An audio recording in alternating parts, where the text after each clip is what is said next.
प्यारे बच्चों, हमारे चैनल में आप सभी का हार्दिक स्वागत है। आज मैं वर्ग 7 के मैथ में प्रश्नावली 6.1 के प्रश्नों को हल करने जा रहा हूँ। ये सब भी प्रश्न अनुपात और समानुपात से संबंधित है। तो अनुपात और समानुपात से संबंधित प्रश्नों को हल करने के पहले थोड़ा सा हम लोग अनुपात और समानुपात के बारे में जान लेते हैं। अनुपात को हम लोग अंग्रेजी में बोलते हैं रेशियो। अनुपात को क्या बोलते हैं? रेशियो। और समानुपात को प्रोपोर्शन। तो क्या बोलते हैं? प्रोपोर्शन। तो इसको हम समझने के लिए एक छोटा सा उदाहरण लेते हैं। देखिए, यहाँ तस्वीर में AB एक बांस है जिसकी लंबाई 10 मीटर है। AB क्या है? एक बांस है जिसकी लंबाई 10 मीटर है।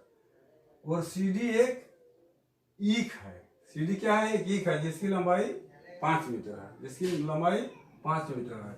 इसको हम लोग इस तरह भी कर सकते हैं कि बांस की लंबाई ईख की लंबाई का दोगुना है। दोगुना है ना? देखिए, ईख 5 है, ये 10, दोगुना हो गया। या इसको हम लोग फिर ऐसे भी कर सकते हैं कि ईख की लंबाई बांस की लंबाई की आधी है। और इसको हम लोग अनुपात में कैसे लिखेंगे? 10/5। 10/5 इसको अनुपात में हम लिखाएंगे। इसको हम काट देंगे तो 5 से काटेंगे तो 5 1 5 और 5 दूनी 10 कट गया। इसको अनुपात में हम लोग दिखाएंगे 2:1। 2:1। ठीक है। अब चलिए, अब समानुपात होता है कि दोनों अनुपात यदि बराबर होता है तो उसको हम लोग समानुपात बोलते हैं। तो चलिए हम लोग प्रश्न पर आते हैं। पहला प्रश्न है अनुपात ज्ञात कीजिए। 1 नंबर का 1 में है 4 का 3 से।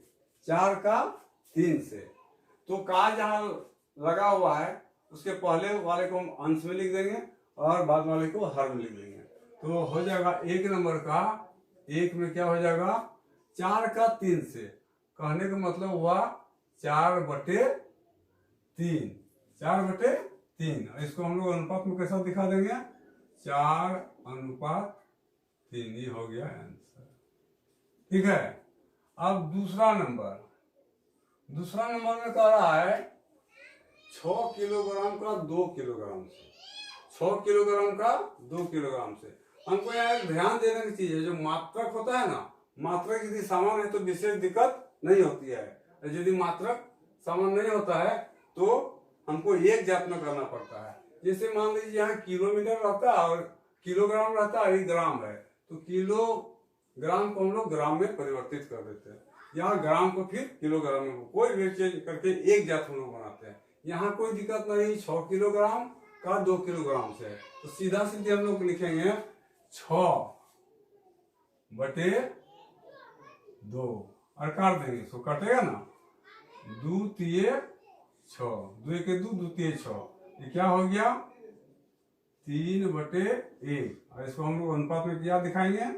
3:1। ये हो गया आंसर। अब तीसरा देखिए, तीसरा क्वेश्चन है। तो इसमें देखिए 1 घंटा का 30 मिनट से। ये दोनों एक जात में नहीं, दोनों को मात्रक अलग अलग है। एक वो है घंटा में और एक है मिनट में। तो हम लोग पहले एक जात बनाएंगे, घंटा को मिनट बनाएंगे या मिनट को घंटा बनाएंगे। तो प्राय बड़ा को हम लोग छोटा करते हैं, क्योंकि यहाँ घंटा बड़ा है, मिनट छोटा है। तो लिखेंगे 1 घंटा बराबर 1 घंटा बराबर 1 घंटा में कितना होता है? 60 मिनट होता है। 1 घंटा बराबर होता है 60 मिनट। 1 घंटा बराबर क्या होता है? 60 मिनट। तो अब देखिए 1 घंटा को मिनट में बदल दिए तो 60 मिनट आ गया। अब क्या करेंगे?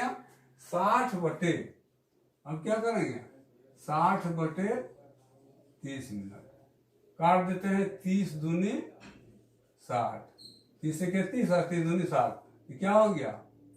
2/1। इसको हम लोग अनुपात में लिखेंगे 2:1। ये हो गया आंसर। ये हो गया आंसर। अब आते हैं हम लोग तीसरे नंबर के क्वेश्चन। ये हो गया, इसको मिटा देते हैं।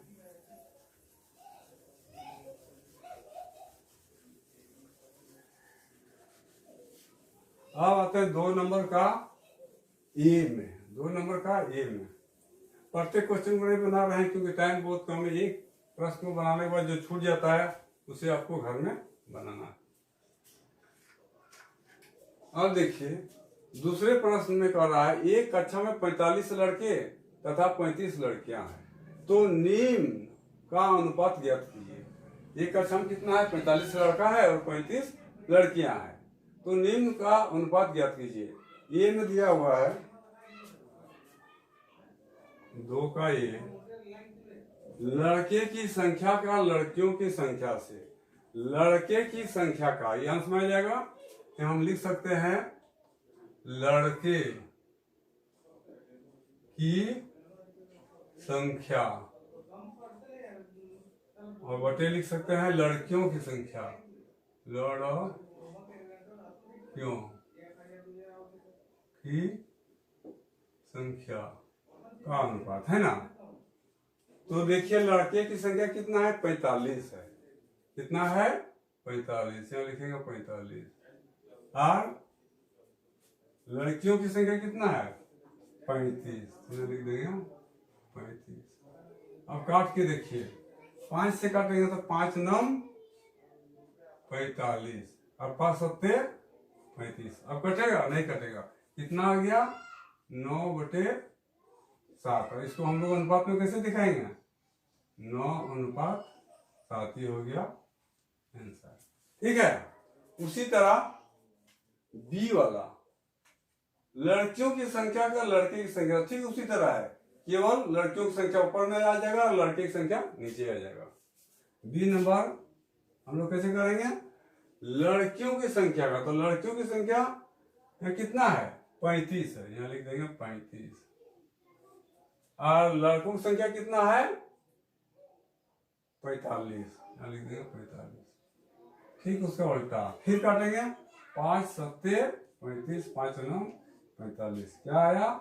7/9। इसको अनुपात में हम लोग लिखेंगे 7:9। ठीक। अब आते हैं हम लोग तीसरे नंबर के क्वेश्चन में। तीसरा नंबर में है ललिता की वर्तमान आयु 12 वर्ष है तथा तनु की वर्तमान आयु 8 वर्ष है, तो निम्नलिखित का अनुपात ज्ञात कीजिए। 2 लड़की है, एक नाम है ललिता जिसका वर्तमान आयु 12 वर्ष है और दूसरी की आयु है 8 वर्ष जिसका नाम है तनु। तो हमें ललिता की वर्तमान आयु का तनु की आयु से तुलना करना है। हम लोग क्या लिखेंगे? ललिता की वर्तमान आयु, ललिता की वर्तमान आयु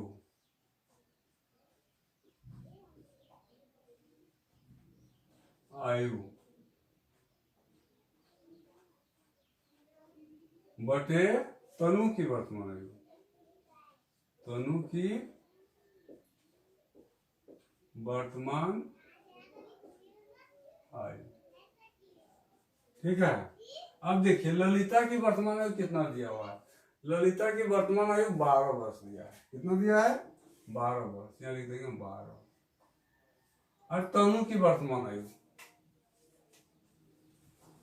तनु की वर्तमान आयु कितना है? 8 वर्ष है। कितना है? 8 वर्ष। यहाँ लिख देंगे 8। अब इसको काटिए 4 से हम काटेंगे तो 4 दूनी 8 और 4 3 12। क्या आया? 3/2। इसको हम लोग अनुपात में कैसे दिखाएंगे? 3:2। ठीक। अब है क्वेश्चन नंबर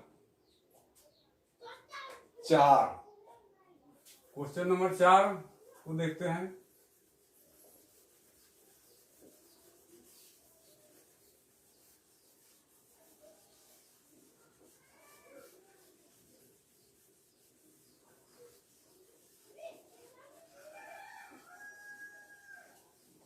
क्वेश्चन नंबर 4 में कह रहा है बिजली का एक खंभा 28 मीटर ऊंचा है और इसकी छाया 16 मीटर है। एक बिजली का खंभा है जिसकी ऊंचाई है 28 मीटर और उसकी छाया है 16 मीटर। समान स्थितियों में उस पेड़ की ऊंचाई ज्ञात कीजिए जिसकी छाया 12 मीटर हो। जिसकी छाया 12 मीटर। समान स्थिति मतलब उसी समय, जिस समय सूर्य से जहां पर छाया बन रहा है उसी समय, उसी को हम लोग बोलते हैं समान स्थिति। उसी समय में हमको उस पेड़ की ऊंचाई ज्ञात करना है जिसकी छाया 12 मीटर बन रहा है। तो हम मान लेते हैं, लिखेंगे माना कि पेड़ की ऊंचाई, पेड़ की ऊंचाई बराबर x मीटर। पेड़ की ऊंचाई कितना मानेंगे? x। ये है तो 28 मीटर, इसको हम x मान लिए। तो अनुपात के नियमों के अनुसार, अनुपात के नियम से क्या हो जाएगा? पेड़ की ऊंचाई, पेड़ की ऊंचाई बटे पेड़ की ऊंचाई का अनुपात, का अनुपात बराबर छाया की लंबाई का अनुपात। ठीक है, एक साइड में क्या रहेगा? पेड़ की ऊंचाई का अनुपात, तो दूसरा साइड में क्या रहेगा? छाया की लंबाई का अनुपात। तो हम देख रहे हैं बिजली के खंभा की ऊंचाई कितना है? 28। कितना है? बिजली के खंभा की ऊंचाई है 28। और पेड़ की छाया की लंबाई कितना है? इसको हमको ज्ञात करना है। हम क्या माने हैं? पेड़ की मान लिए हैं x, तो 28 बटे x हो गया। अब 28 मीटर जो खंभा है उसकी छाया कितनी बन रही है? 16। ठीक। और उस पेड़ की ऊंचाई ज्ञात करना है जिसकी छाया कितना बन रहा है? 12। ठीक है, इसे हम बैठा दिए। अब हम क्या करेंगे? वर्ग गुणन कर देंगे। x गुने 16, x गुने 16 बराबर क्या हो जाएगा? 28 गुना 12। इसलिए x जब निकालेंगे क्या हो जाएगा?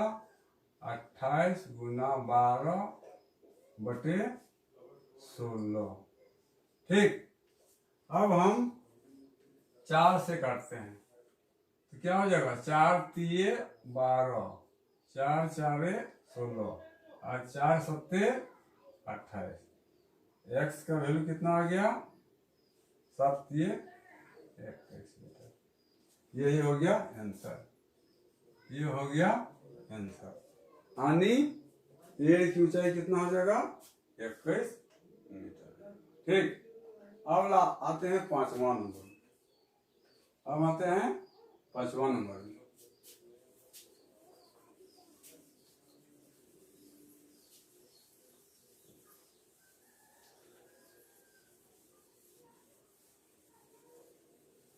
पांचवा नंबर कह रहा है एक कार 10 लीटर पेट्रोल में 100 किलोमीटर दूरी तय करती है। क्या करती है? ये कार है, कार में 10 लीटर पेट्रोल है जिसके द्वारा कार 100 किलोमीटर की दूरी तय कर लेती है। ठीक है, तो 15 लीटर पेट्रोल में कितनी दूरी तय करेगी? यदि उस कार में 15 लीटर पेट्रोल डालेंगे तो कार कितनी दूरी तय करेगी? इसको हम लोग एक ही नियम से भी बना सकते हैं, और यहाँ पर चूंकि हम लोग अनुपात समानुपात पढ़ रहे हैं इसलिए इसके नियम से हम बनाएंगे। तो समानुपात के नियम से, चाहे अनुपात के नियम से, 5 नंबर का है अनुपात के नियम से पहले हम मान लेंगे, माना कि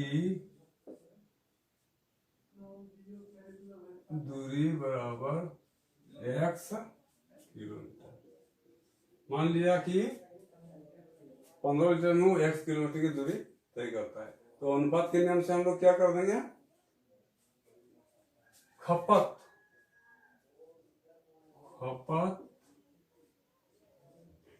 की गई पेट्रोल की मात्रा बराबर तय की गई दूरी की मात्रा, तय की गई बराबर क्या होगा, तय की गई दूरी का अनुपात, यही है। तो 10 लीटर क्या है, 10 लीटर और 15 लीटर, ये अनुपात हो गया। इसको हम समानुपात भी कर सकते हैं, इक्वल भी दे सकते हैं। कितना तय किया है, 10 लीटर में 100 किलोलीटर, 10 में 100 किलोलीटर, और मान लिया है दूरी है x। तो अब यहाँ पर भी हम लोग वर्गीकरण करेंगे, 10 गुना x, क्या हो जाएगा, 10x इक्वल टू 15 गुना 100, इसलिए x बराबर क्या हो जाएगा, 15 गुना 100 बटे 10, 10 दाएं 100, 10 से काट दिए, ये कट गया, यानी x बराबर हो गया 15 दाएं 150 मीटर। क्या कितना दूरी तय होगा, 150 मीटर। बाकी प्रश्न जो छूटा है अपने बनाइएगा। यदि वीडियो अच्छा लगा तो सब्सक्राइब कीजिएगा। जय हिंद, जय भारत। आज इतना ही रहेगा, अगले वीडियो में मैं दूसरे प्रश्नावली को लेके आऊंगा। जय हिंद, जय भारत।